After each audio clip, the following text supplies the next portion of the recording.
malsain. Je suis d'accord que la loi n'interdit pas que M. Ouattara place son petit frère ou soit que son petit frère le succède. Mais de façon morale et éthique, c'est malsain. Beaucoup sont morts. Si vous réveillez ceux-là et vous leur dites qu'aujourd'hui, après le président Ouattara, c'est son petit frère qui vient au pouvoir, est-ce qu'il pourrait reprendre encore ce combat-là? Il allait vous dire non. Il faut que les gens arrêtent de botter en touche le sacrifice que nous avons fait hier. Il faut que les gens arrêtent de pisser sur notre sacrifice. Crespo, il y a des choses que je peux accepter dans la vie, mais je ne peux jamais accepter que quelqu'un pisse sur le sacrifice que j'ai fait hier. Crespo, je vais te dire quelque chose ici aujourd'hui. Lorsque le président Ouattara prenait la décision de bloquer l'entrée des médicaments en Côte d'Ivoire, en 2011, en ce moment-là, j'avais ma mère qui était gravement malade. Et Crespo, à la suite de ça, là, j'ai perdu ma mère. C'est pas ça le sujet. Allons sur le sujet. Si chacun doit venir expliquer ses problèmes ici, là. Je me suis pas allons au sujet. Je me suis pas non, mais à toi. Ferme ton micro. Ce n'est pas à toi que je parle. Et donc, si tu penses que ça ne t'intéresse pas, ben tu descends. Ou soit tu vas faire ton panel. Quand tu fais ton panel là, le jour où tu me vois là-bas, tu me chasses. Ok? Donc s'il te plaît, laisse-moi finir. C'est parce que tu n'as pas fait le combat du RDA que tu parles comme ça. Nous qui parlons là, nous avons eu un vécu et nous avons mal. C'est parce que toi tu n'as pas fait le combat du RDA que tu parles. Donc tu me laisses parler. Donc, tiens, responsable politique, viens sur nos panels. Non, mais attends. Tiens, responsable politique, viens sur nos panels. Un peu de respect quand même, tu vois un peu. Mais s'il veut qu'on respect politique, ferme ton micro. S'il veut qu'on le respecte, c'est pas un manque de respect en fait.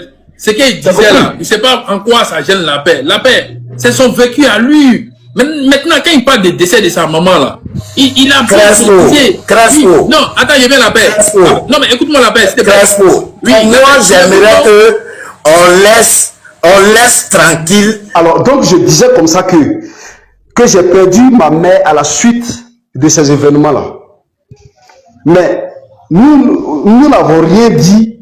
Il y a quoi, toi, nous avons dit que M. Ouattara, en venant au pouvoir, il allait transformer beaucoup de choses. Mais tu penses que moi, j'allais accepter ça?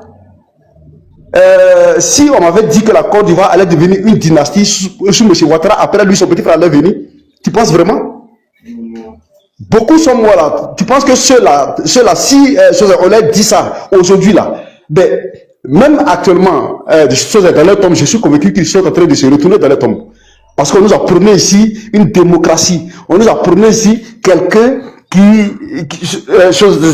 était, je veux dire, doté de bonne moralité, d'éthique, quelqu'un qui avait les diplômes, qui allait remettre le pays sur les bons rails.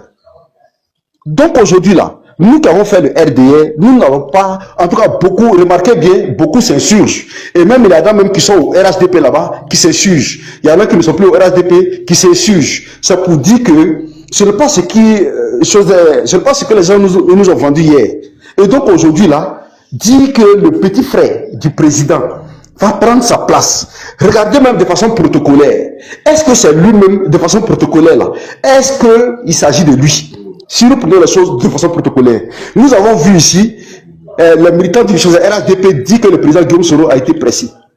Ahmed Bakayoko a été précis. Mais il s'agit, le TBO aujourd'hui là, M. Ouattara vient d'être élu, il n'y a même pas encore un an. Déjà, on va choisir comme ça les publicités et personne ne dit qu'il est précis. Donc si je veux bien comprendre, vous voulez tuer notre président maintenant là pour que son petit frère vienne au pouvoir? En politique, il y a trois choses. Il y a chercher le pouvoir, il y a avoir le pouvoir et il y a asseoir le pouvoir. Le pouvoir de M. Ouattara n'est même pas encore bien assis. Déjà, on nous chante TBO. Et nous autres là qui avons vécu hier, aux choses RDL là, les gens veulent nous faire avaler ça. Vous pouvez faire avaler ça aux enfants de 25 ans, de 30 ans, mais ce n'est pas à nous en tout cas. Ce n'est pas à nous. Donc, chose Crespo, c'est ce que je voulais dire. Tebo 2030 là, en tout cas, qui s'apprête bien parce que ça ne passera pas. La famille, l'heure est grave, hein. L'heure est grave. Pasteur David, il vient de sortir encore d'Anto. Il dit quoi? Il dit qu'ils vont dire le petit frère de Draminou. Que le petit frère de Draminou là, bientôt, ils vont le fior de Bior. Ils vont fior de Bior, le petit frère de Draminou. Donc les gars, après le grand dos, d'après lui, après le grand dos là, c'est le petit frère qui vont fior de Bior. Que là, le petit frère là, les gens font semblant de dire qu'ils, genre, les gens font semblant comme s'ils l'aimaient, mais bientôt, ils vont le fior de Bior. On va mettre la vidéo, on va écouter. Si tu n'es pas encore abonné, il faut t'abonner. Si tu n'as pas encore mis un cœur, il faut mettre un cœur. Si tu n'as pas encore partagé, il faut partager, famille. Alors, c'est parti, on écoute. C'est pas encore fini, hein. Parce que le successeur là aussi.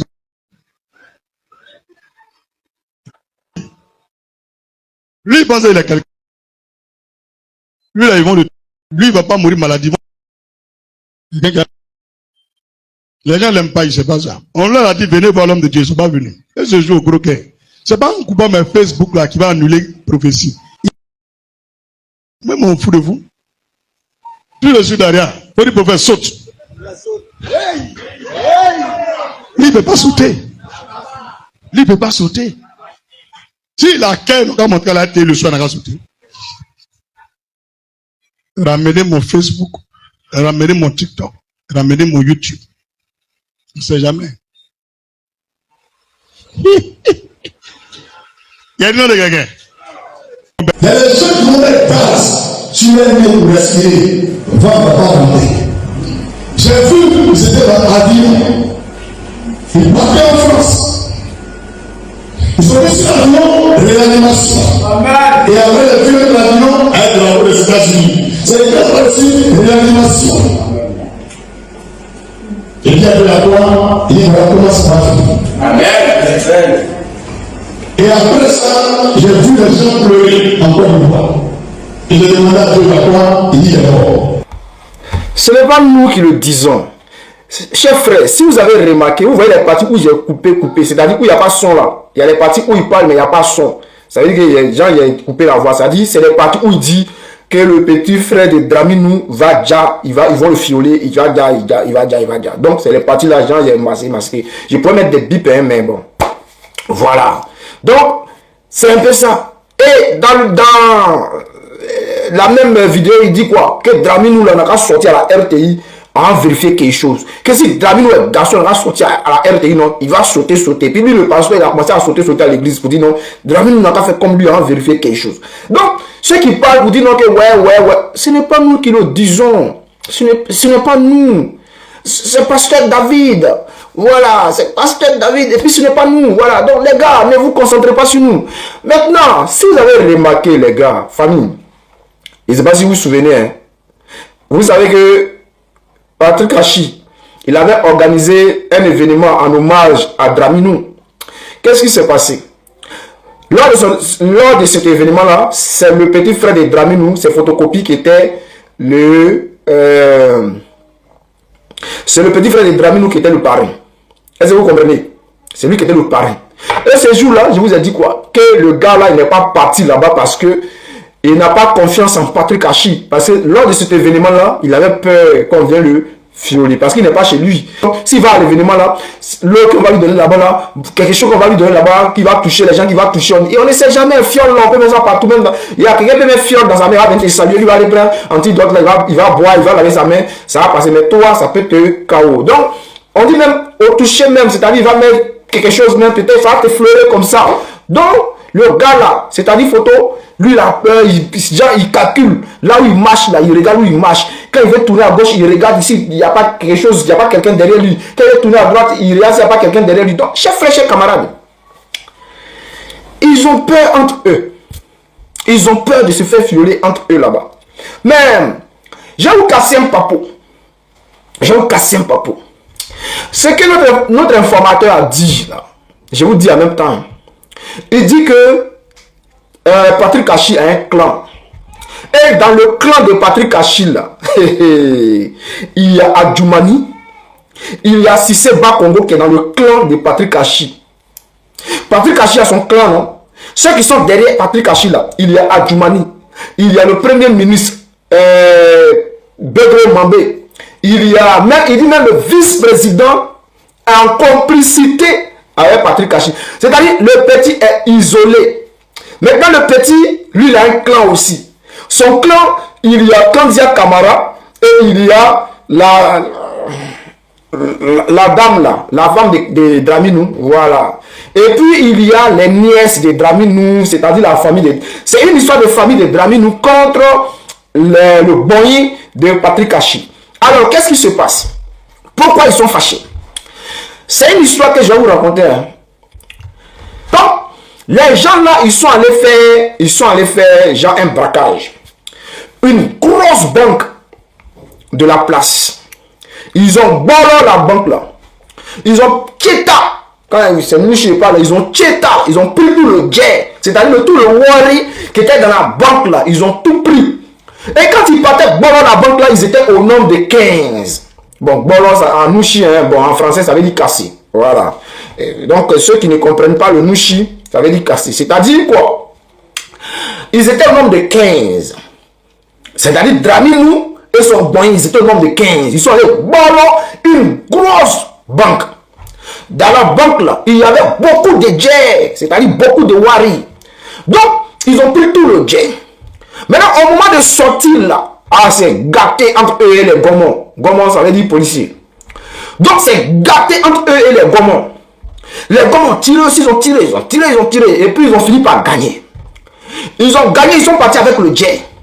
Mais je vous ai dit quoi? Quand ils sont arrivés dans la banque, ils étaient au nombre de combien? Ils étaient 15. Mais quand ils sont sortis là, avec les échanges avec les gomons, les échanges de tirs avec les gomons, il ne restait plus que 5 personnes. C'est-à-dire il y avait Draminou et 4 autres personnes. Alors qu'est-ce qui se passe? Lorsqu'ils arrivent chez eux maintenant, c'est-à-dire dans les cachettes, ils doivent maintenant partager le gain, le butin, ils doivent maintenant partager. Qu'est-ce qui se passe? Voici que Draminou, qui a organisé l'opération, qui a financé l'opération, dit que lui va prendre sa part et puis il va prendre une deuxième part. Parce que lui, c'est lui qui a... Dans un premier temps, quand ils sont partis, il a dit lui va prendre une part seulement et puis le reste, il laisse avec ses coéquipiers. Ses coéquipiers disent, il n'y a pas de souci. Mais dès qu'ils ont fini l'opération, il y a les Mohawks qui ont déjà tout cela. Dès qu'ils sont arrivés dans les cachettes, Draminou dit que lui va prendre 2 parts. Les Mohawks regardés, ils ont dit, ouais, bon, il n'y a pas de drap. C'est toi qui as organisé l'opération. C'est toi qui as financé l'opération. Donc, il faut prendre 2 parts. Ce n'est pas grave. Draminou a fini de prendre 2 parts. Draminou regarde ses frères sœurs et puis il dit, les gars, j'ai trop saigné dans cette histoire. C'est-à-dire, j'ai donné trop de mon énergie dans cette histoire. Donc, je vais prendre une 3e part. Et que si je prends la 3e part là, c'est pour notre bien. C'est-à-dire, je vais payer les gars à côté. Et puis eux là, ils vont vous laisser tranquille. C'est-à-dire quoi? La sécurité, comment vous allez faire pour sortir du pays? Comment vous allez faire pour vivre tranquillement? Donc la 3e part là, c'est pour votre bien. Les gens regardez jusqu'à... Ils ont dit, ok, il n'y a pas de drap. Faut prendre, c'est pas grave. Comme tu dis, c'est pour notre bien. Faut prendre. Maintenant, au moment où ces amis doivent prendre maintenant leur part, Draminou dit que lui doit prendre une part pour donner à son petit frère. Maintenant, ses frères s'en disent quoi? Mais tu parles de ton petit frère comment? Le boss. Ton petit frère comment?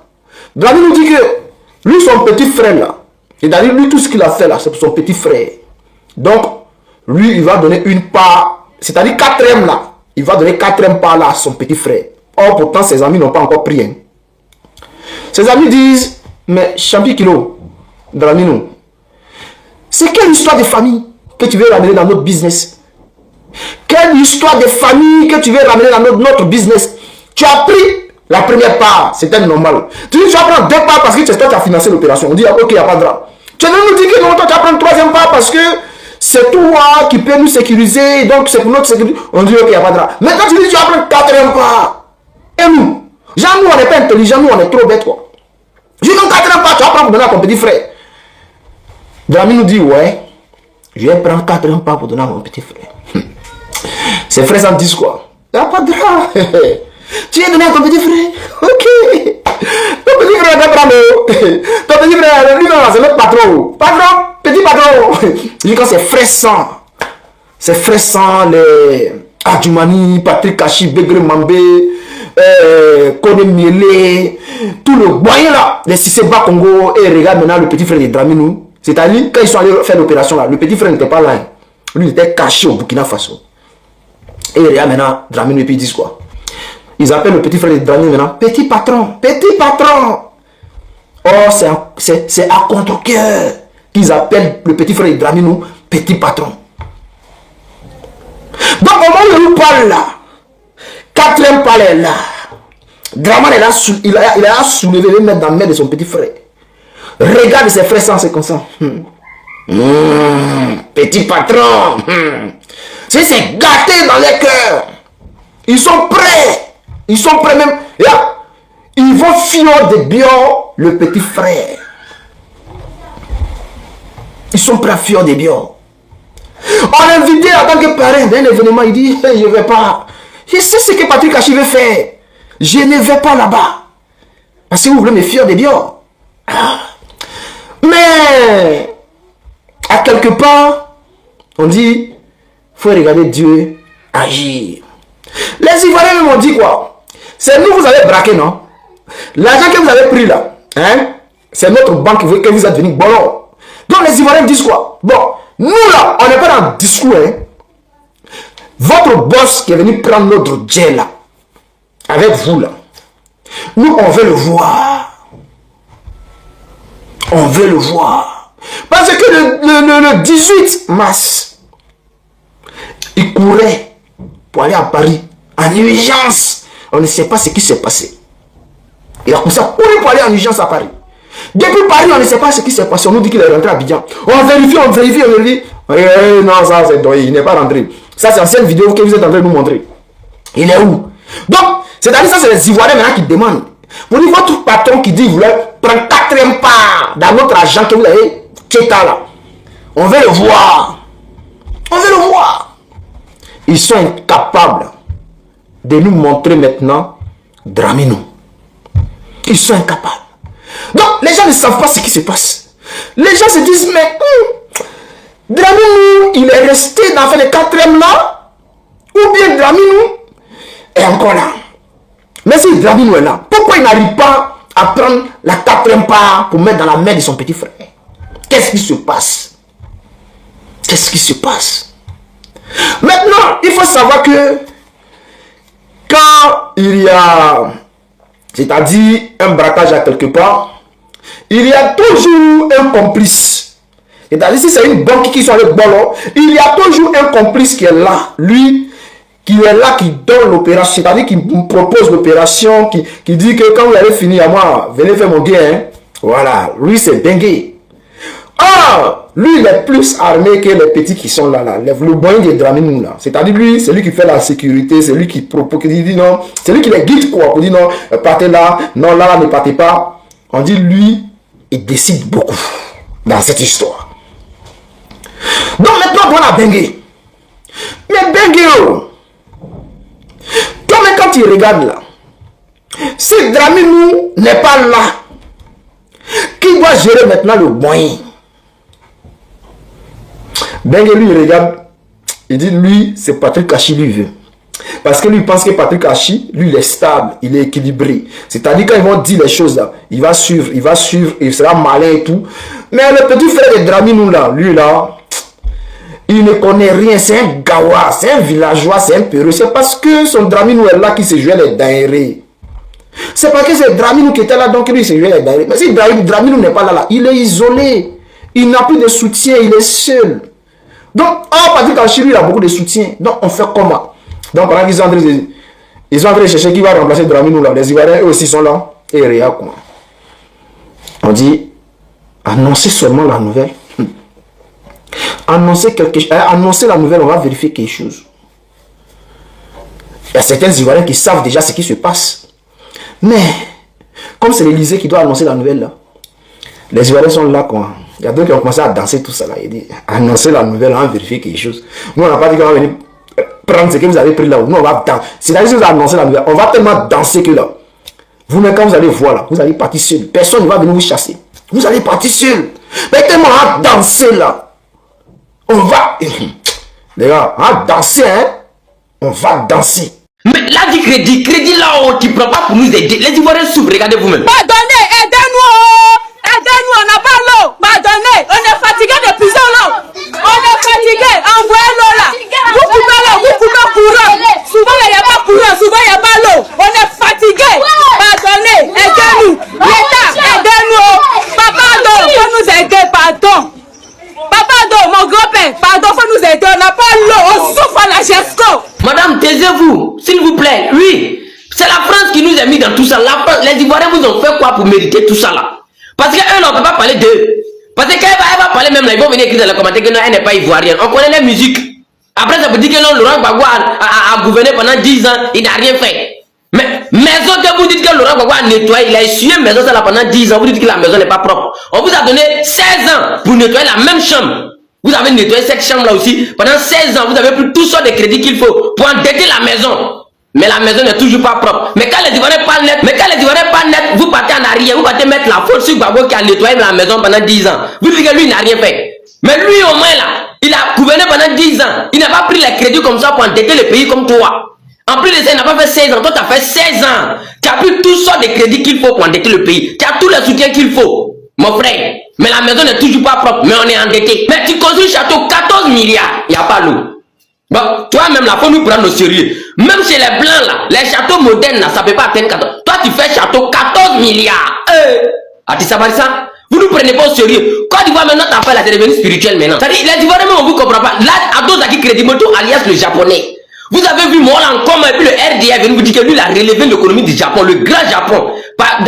Les Japonais, il n'y a pas un qui a pu relever l'économie du Japon. Vous avez dit c'est mort lui là, et puis vous avez cru en lui. Vous avez mis... Eh ouais. Si c'est pas Blaise qui a hébergé les terreaux pour attaquer la Côte d'Ivoire, lui là, il peut être président comment?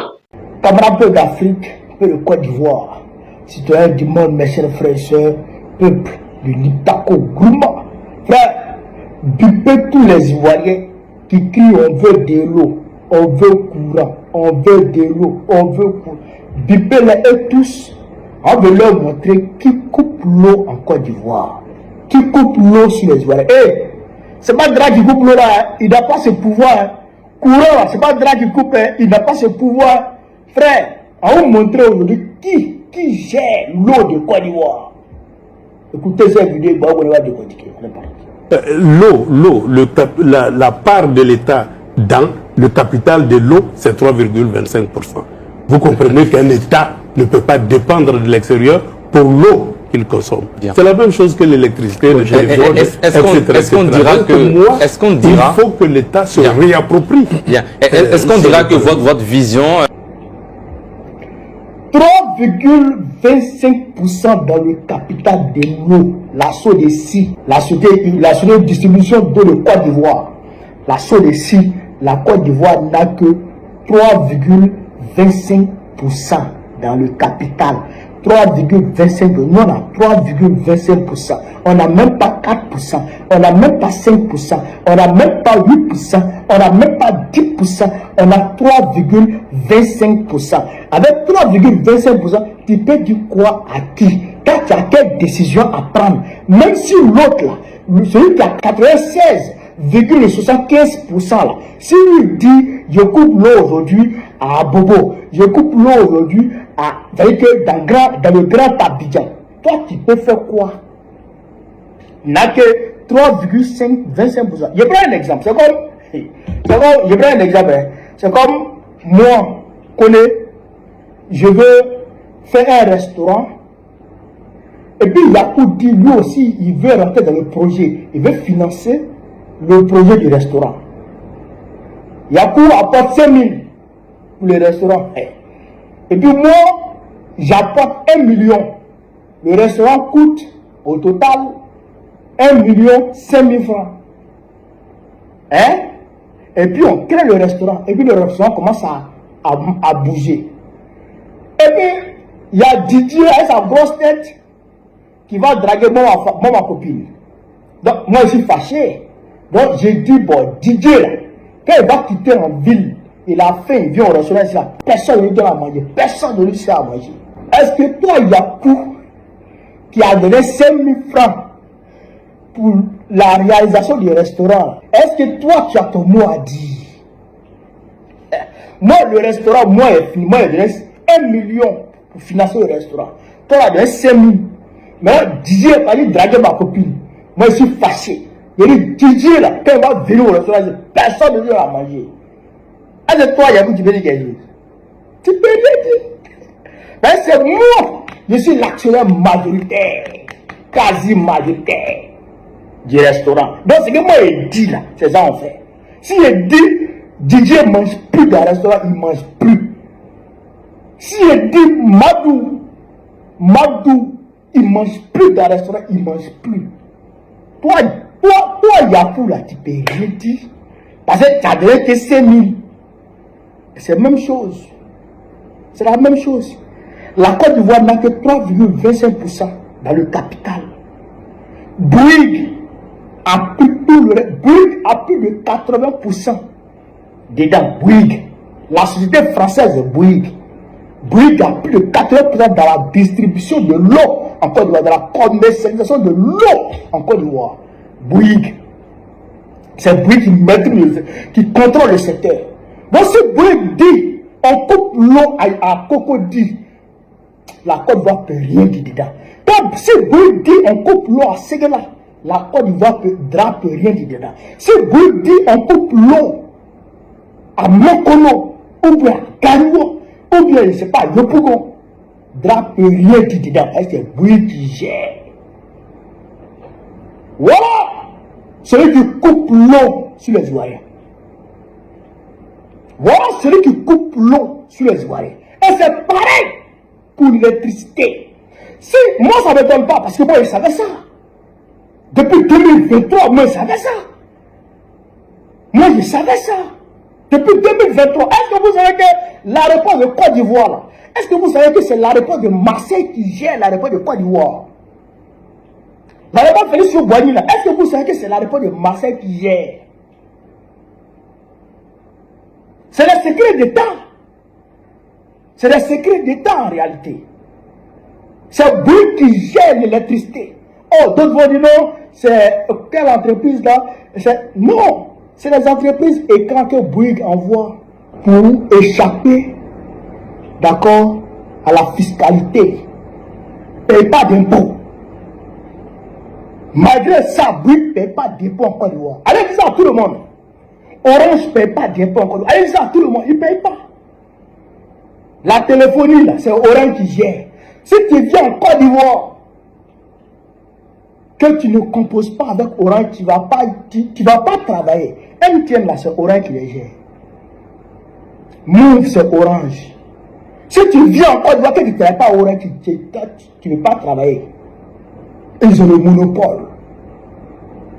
C'est la France qui coupe l'eau sur les Ivoiriens. C'est la France qui émet l'eau sur les Ivoiriens. C'est la France qui coupe courant sur les Ivoiriens. Et c'est la France qui les donne courant aux Ivoiriens à travers son entreprise, sa multinationale qu'on appelle Bouygues. Voilà l'aide. Voilà la vérité. Donc on veut l'eau là. C'est Bouygues. Donc, c'est pour tout ça que nous nous battons. Voilà le sens de notre combat. C'est pourquoi nous subissons les persécutions de partout. Mais nous résistons parce que il faudrait que tous ces secteurs-là appartiennent exclusivement à l'État.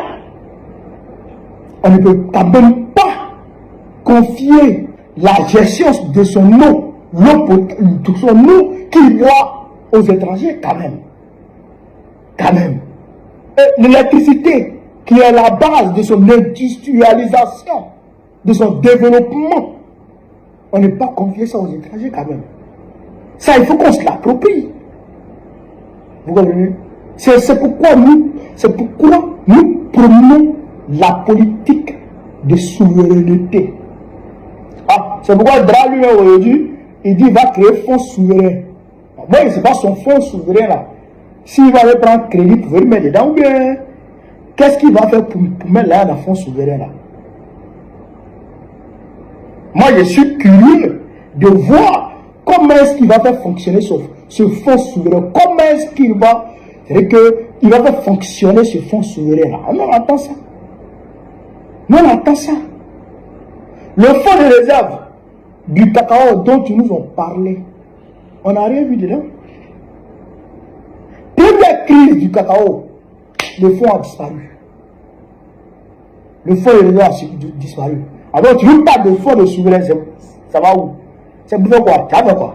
Tu as nationalisé le secteur de l'eau, tu as nationalisé l'électricité, tu vas transformer le cacao à 100% en Côte d'Ivoire. C'est la question qu'on pose. Nous on attend ça. Nous on attend ce que tu vas faire pour créer de la richesse en Côte d'Ivoire. Nous on attend ça. Dans toute souveraineté, nous on attend ça. Mais comme Draz est un plantain, il ne peut jamais affronter les Blancs. Il ne peut jamais affronter les Français. Il ne peut pas. Il n'a ni les camps, il n'a ni les moyens.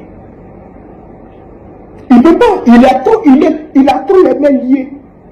Ses intérêts sont en France. Les intérêts de sa femme sont en France. Les intérêts des enfants de sa femme sont en France. Les intérêts de lui et ses enfants sont en France. Les intérêts de ses nièces, les intérêts de ses soeurs, les intérêts de ses ministres, tout ça est en France. Il peut y voir. Si les Français disent qu'ils vont saisir bien mal acquis, il peut y voir. Ils disent qu'ils se soumettent au plan. Non, c'est des fonds souverains, tout ça c'est des bêtises. Mais le coupure d'eau, ça va s'aggraver. J'ai l'impression que les Français, ils font ça par exprès. C'est ce qu'ils ont fait à Madagascar. Ils ont commencé à couper l'eau sur les gens à Madagascar. Un matin, les jeunes Malagasy sont levés, ils sont allés chercher leur président. C'est la même chose qui est en train d'arriver en Côte d'Ivoire. Ils vont continuer. Les coupures d'eau intempestives vont continuer. Les coupures d'électricité intempestives vont continuer. Les délaissages en poids vont continuer. Et un matin, les gens iront chercher le drama. C'est moi qui vous le dis. Quand on vous parle de blanc là, vous ne comprenez pas. Voilà complètement les blancs. Voilà ce que je vous dis sur cette vidéo. Sur vive l'Afrique libre, vive le panafricanisme, vive le peuple africain, vive l'AES. Babo Pénambola très prochainement, Inch'Allah. La possibilité de réagir. Donc on ne peut pas continuer sur cette base. Quand je le dis, qu'il y a un assassinat qui est plafonné, je vous donne les références, vous allez aller vérifier. Même sur le terrain. Comment une puissance va dire, ou bien dans un rapport, on dit oui, que des satellites ont vu les FDS faire des assassinats massifs. Des satellites qui voient des FDS qui font des assassinats massifs. Et les mêmes satellites sont incapables de voir des terroristes qui s'organisent pour aller attaquer. Vos satellites là, ils sont binaires ou bien c'est quoi? Bassolma Bazié, vous le connaissez. Au Burkina Faso, dans l'AES, en Afrique, dans le monde, en diaspora, à l'ONU, vous avez entendu parler de Bassolma Bazié, le président de la Commission nationale des États de l'Alliance du Sahel. Aujourd'hui, comme à ses habitudes, sans langue de bois, avec un verbe qui tranche toujours dans la vérité, avec la vérité, pour la vérité, la constance. On va ici l'écouter. Bassolma Bazié, qui cette fois-ci, il va en profondeur. On écoute, partagez. Merci. Mais s'il y a des dirigeants qui n'ont pas encore changé leur carte mémoire, à comprendre que le monde va dans un sens bien déterminé qui n'est pas le leur, ils ont intérêt à se réveiller très vite. De toute façon, nous avançons. Le combat qui est mené au niveau du Sahel n'est pas une aumône de souveraineté qui est demandée. C'est un combat de conquête pour notre souveraineté. Et de ce point de vue, mon propos s'articule autour de deux clichés à clarifier, parce que nous constatons qu'à travers les discours, et même les questions de droits humains qui sont évoquées, il y a des plans stratégiques d'assassinat de nos dirigeants qui sont en vue. Et quand je parle de plans stratégiques d'assassinat des dirigeants, il faut que mes propos soient précis, afin qu'on puisse comprendre. des moments où on parle de démocratie, il faut que les pays de l'AES retournent à la démocratie. Il faut qu'ils retournent à des élections. Nous parlons de quelle démocratie? Le point d'interrogation mérite d'être posé dans la mesure où, depuis les années 1960 à 2022, si je prends le cas du Burkina Faso, nous avons été dirigés par des démocrates implantés, installés par des gens assis de l'autre côté des océans. Quel est l'impact sur le terrain? Je prends quelques exemples. De 2022, ça veut dire de 1960 à 2022, ça fait 62 ans. Comparativement à 2022 jusqu'à 2026, ça fait 4 ans. En 4 ans, voilà ce qui a été fait. Quand l'appel a été lancé au peuple burkinabé de faire face à la situation actuelle, de 2022 à l'heure où je vous parle, le peuple a mis la main à sa poche et il a cotisé 541,2 milliards. Le peuple dont on dit qu'il est martyrisé là, il a cotisé 541,2 milliards pour faire face à la situation actuelle. Ça n'a jamais existé dans notre pays. Donc quand on parle de peuple martyrisé, c'est de quel peuple? Deuxième exemple que je prends, au plan sanitaire, malgré que nous sommes en crise, en guerre, comme nos autres pays frères, le Niger et le Mali, une décision a été prise. Quand vous avez des problèmes de reins, pour aller te soigner, il fallait déposer une caution de 500 000. Le chef de l'État a pris un texte, cette caution de 500 000 a été annulée. Ce n'est pas un droit humain, ce n'est pas la défense des droits humains. Deuxième exemple, au niveau de l'approche communautaire, dans une période de crise, on a payé 15 cliniques mobiles pour l'ensemble des régions de notre pays. Les populations ne se déplacent plus pour venir à Ouagadougou, à Bobo-Dioulasso pour se soigner. Dans chaque région, il y a une clinique entièrement équipée sur place. Il n'y a plus de défense de droits humains que ça. Troisième exemple que je prends, au niveau de l'assurance maladie universelle, permettant aux populations, y compris le secteur informel, de cotiser 4 000 francs par an. Et quelle que soit la formation sanitaire que vous vous présentez, vous êtes pris en charge. Pourquoi depuis 1960 jusqu'à 2022, ce n'était pas fait? Autre exemple que je prends, quand nous prenons les scanners, vous faites un accident tout de suite, vous partez à l'hôpital, vous pouvez mourir parce qu'on n'arrive pas à faire un scanner. Le coût a été réduit de 50 000 à 25 000. Ça fait 50% de réduction en temps de guerre. Mais depuis 1960 à 2022, ça n'a jamais été fait. Je prends, comment dirais-je, on vient de lancer le recrutement appelé opération 1000 x 5. 1000 x 5 veut dire que chaque année, on va recruter 1000 médecins spécialistes sur 5 ans. Depuis 1960 à 2022, ceux qui ont implanté leur démocratie là, ça n'a jamais été fait. Je prends un autre exemple. On vient d'ouvrir l'hôpital, le plus grand hôpital de notre pays, le 29 juillet 2025, à Bobo-Dioulasso, en coopération avec la Chine. Et je vous dis, Excellence, que dans notre pays, depuis 1960, ça a été le 29 juillet 2025 à Tengango, qu'il y a eu une première opération permettant une transplantation rénale dans notre pays. Quand quelqu'un est malade, il prenait l'avion, c'est de l'autre côté qu'il partait le faire. Ça se fait au Burkina, dans un pays qui est en guerre. L'autre exemple que j'ajoute, il y a eu la construction de 920 CSPS de 2022 à 2026, dans un pays qui est en guerre. Le 21 décembre 2025, ou même je vais, jusqu'à ce qu'on vient de constater, on a fait le point, ça fait 38 centres de santé nouvellement construits dans un pays qui est en guerre. Je peux bien en citer d'autres. On dit, mais le droit humain, c'est quoi? C'est le droit à la vie, non? Ce que je viens de citer, c'est pour permettre aux populations d'être en vie et en bonne santé. L'autre aspect, c'est la question alimentaire. Vous ne pouvez pas demander à quelqu'un d'être en bonne santé s'il ne s'alimente pas bien. Depuis 1960 à 2022, rien n'a été fait. De 2022 à 2026, malgré que nous sommes en guerre, il y a eu la mécanisation et des intrants. Ça veut dire, rien que pour 2025, l'État a mis dans la mécanisation agricole et les intrants 104 milliards de francs CFA. Et qu'est-ce qu'on a eu comme résultat? Ça veut dire 104 milliards, c'est plus, puisqu'en 2024, on a fait 77 milliards. Et cela nous a permis d'atteindre 67 000 tonnes de céréales pour nourrir les populations. C'est pas ça la défense des droits humains? Je prends un autre exemple. au niveau de l'aménagement des bas-fonds, pour permettre aux cultivateurs, ça veut dire aux paysans, de pouvoir s'en occuper, on est passé de 5000 hectares, depuis les années 1960 à nos jours là, on est passé de 5000 à 25 000 hectares en 2025. Mais c'est un pays qui est en guerre. Et au niveau toujours de l'agriculture, les labours, les paysans qui ont les terrains là, on prend les tracteurs, on laboure ça gratuitement pour eux.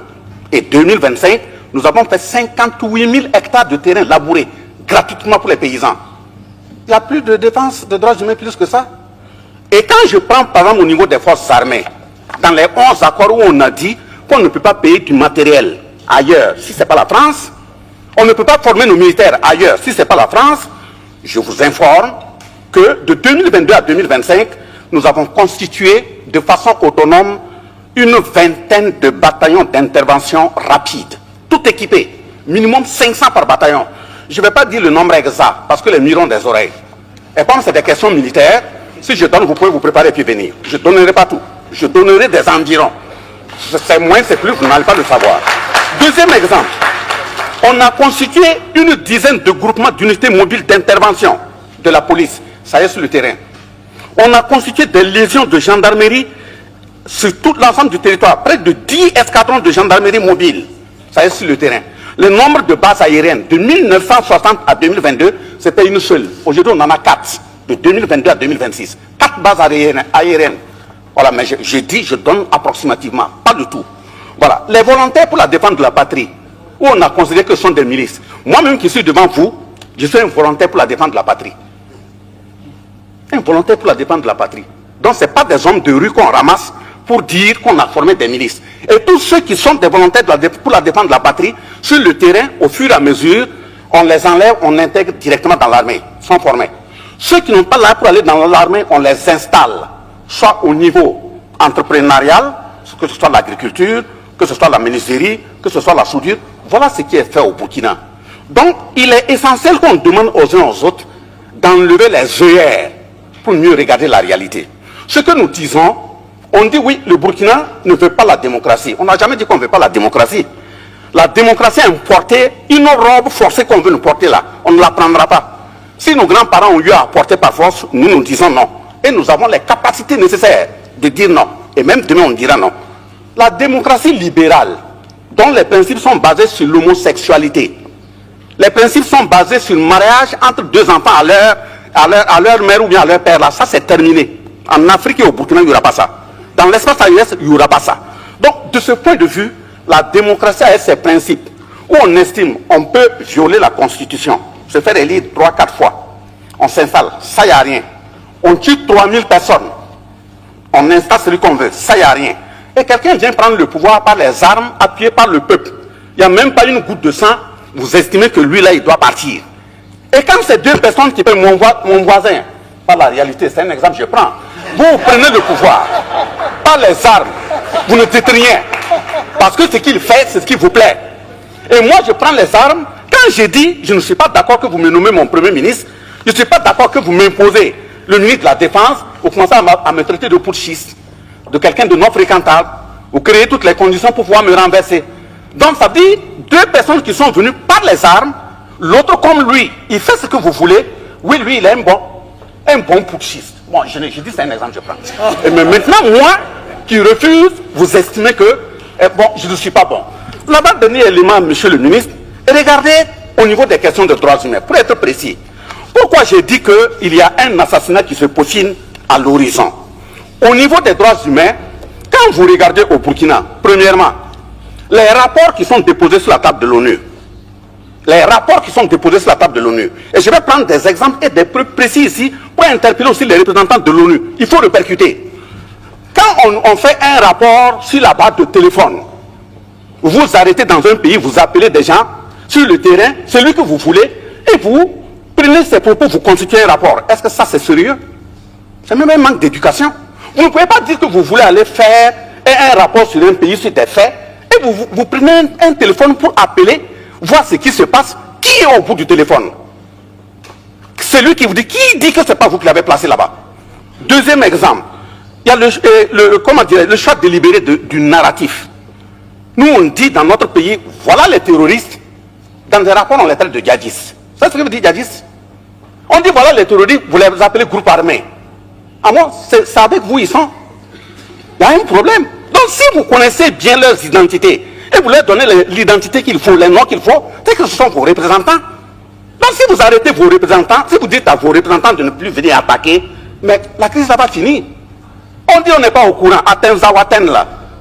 Et l'Ukraine a fait quoi là-bas? Oui, on dit terroriste.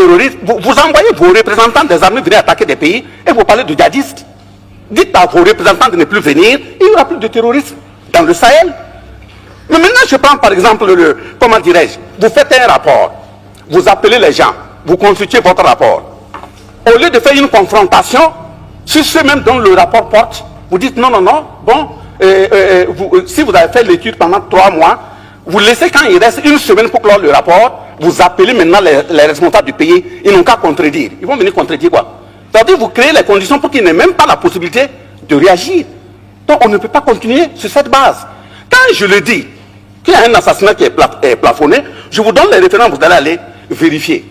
Même sur le terrain. Comment une puissance va dire, ou bien dans un rapport, on dit oui, que des satellites ont vu les FDS faire des assassinats massifs. Des satellites qui voient des FDS qui font des assassinats massifs. Et les mêmes satellites sont incapables de voir des terroristes qui s'organisent pour aller attaquer. Vous, vos satellites là, ils sont binaires ou bien c'est quoi? Donc ils regardent par choix. Donc vos satellites, quand c'est vous, vos hommes là, on ne voit pas. Donc il y a quand même un problème. Donc, je prends le cas de Kadhafi. Ça a été exactement le même narratif qui a été utilisé sur Kadhafi. Et voilà les exemples. Encore, on a dit que oui, il y a rapidement Human Rights qui a fait un rapport, qui a déposé. D'abord, il faut que les gens de Human Rights comprennent que la Déclaration universelle des droits de l'homme, là, de 1789, a été construite 553 ans après la charte de Kurukanfuga de 1236. On ne peut pas venir apprendre à des Africains ce que c'est que les droits humains. Vous prenez la Déclaration universelle des droits de l'homme de 1948. Elle a été construite 712 ans après la charte de Kurukanfuga. Ça veut dire que les droits humains, quand même en Afrique, on sait de quoi il s'agit. Donc vous prenez, vous dites oui, Human Rights a fait un rapport, allez déposer parmi les rapports qui ont concouru à la prise de la résolution 1970 et la résolution 1973, ça veut dire 1970 et 1973, qui ont permis d'assassiner Kadhafi. Même on a dit que c'était pour aller créer une zone aérienne, d'exclusion aérienne. C'est une zone qui a été créée. On est intervenu jusqu'au sol, aller massacrer Kadhafi. Et après on revient, on dit, non, les rapports qui ont été utilisés là, les preuves n'étaient pas consistantes. Voilà, ce sont des gens qui ont appelé, ça y est sur le net, hein, vous pouvez taper. Et c'est sur cette base que Kadhafi en 2025 vient même d'être condamné pour groupement de malfaiteurs et autres. Ça veut dire que les responsables de Human Rights Watch doivent aussi répondre en tant que malfaiteurs. Regroupement de malfaiteurs. Ce que ça veut dire. Donc, finissant ces exemples, je dis que le Burkina Faso, au sein de l'AES, nous sommes engagés, pas contre un peuple, pas contre une personne, pas contre un groupe. Mais si un groupe se met de travailler nos intérêts, nous allons nous défendre. Ça, il faut que ce soit clair. Nous sommes engagés pour la conquête de notre souveraineté. La souveraineté politique, par exemple, on ne va plus nous imposer des dirigeants. Ça, c'est un. La souveraineté économique, par exemple, nos matières là, ils vont servir à nos peuples. Nos jeunes qui meurent en bordure des océans qui reviennent là, ça c'est terminé. La souveraineté sécuritaire, par exemple, dire qu'on doit tout acheter matériel militaire et autres en France, c'est terminé. Nous allons acheter nos matériels là où nous voulons. Et même là où nous partons là, c'est de voir comment former bien nos jeunes pour qu'on puisse les fabriquer au Burkina, au Niger ou au Mali. C'est parce que vous connaissez les marques que vous pouvez cartographier. On va créer des tunnels aussi et puis fabriquer. Nous sommes des sous-hommes. Nous avons aussi les têtes. Voilà. Mais maintenant, la souveraineté culturelle, c'est d'empêcher à ce qu'on continue d'éroder notre identité. Nous sommes dans le combat pour conquérir notre identité. Et quand j'ai dit que c'est une conquête, c'est pas une au monde là, nous sommes prêts. Nous qui sommes là. Si c'est perdre la vie pour ça, on est prêts. Merci.